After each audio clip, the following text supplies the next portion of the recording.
ජීවිතයේ සතුට රැකගන්න අවබෝධය වැදගත් වෙන්නේ ඇයි? විවාහ ජීවිතයක් ඇතුලේ අපි හැමෝම ආදරය වගේම කායික හා මානසික තෘප්තියක් බලාපොරොත්තු වෙනවා.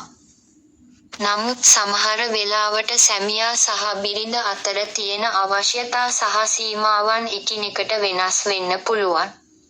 විශේෂයෙන්ම ආදරය විඳින වෙලාවක බිරිඳ වැඩි කාලයක් බලාපොරොත්තු වෙද්දී සැමියාට එය ලබා දීමට නොහැකි වීම බොහෝ පවුල්වල රහසින් සාකච්ඡා කරන ගැටලුවක්. මේ තත්ත්වය පවුල් ජීවිතයේ පීඩනයට හේතුවක් කරගන්නේ නැතුව බුද්ධිමත්ව ජයගන්නේ කොහොමද? විසඳුම ඇත්තේ එකිනෙකා තේරුම් ගැනීම තුලයි. සංනිවේදනය, කමියුනිකේෂන්, ගැටලුව හිතේ හංගගෙන ඉන්නේ නැතුව දෙන්නා අතර තියෙන ලැජ්ජාව පැත්තක තියලා විවෘතව කතා කරන්න.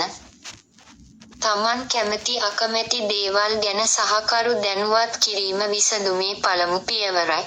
ගුණාත්මක කාලය, ක්වොලිටි වීස් ක්වොන්ටිටි, වැදගත් වෙන්නේ ගත කරන කාලයේදී නෙමෙයි. ඒ ගත කරන සුළු මොහොත හෝ කොයිතරම් ආදරණීයද සහ තෘප්තිමත්ද කියන එකයි. පෙර සූදානම ෆොරෙප්ලේ කාන්තාවකට උපරිම සතුටක් ලැබීමට වැඩි කාලයක් අවශ්‍යයි. ඒ නිසා ප්‍රධාන කාර්යයට පෙර වැඩි කාලයක් ආදරණීයව හැසිරීම ෆොරෙප්ලේ මගින් දෙදෙනාටම සමබර තෘප්තියක් ලබාගත හැකියි. සෞඛ්‍යය ගැන සැලකිලිමත් වන්න. අධික තෙහෙට්ටුව, දියවැඩියාව වැනි රෝගී තත්ත්වයන් හෝ මානසික ආතතිය නිසා පිරිමියෙකුට ඉක්මනින් වෙහෙස දැනෙන්න පුළුවන්. එවැනි අවස්ථාවක වෛද්‍ය උපදෙස් ලබා ගැනීම ඉතාම සාමාන්‍ය දෙයක්.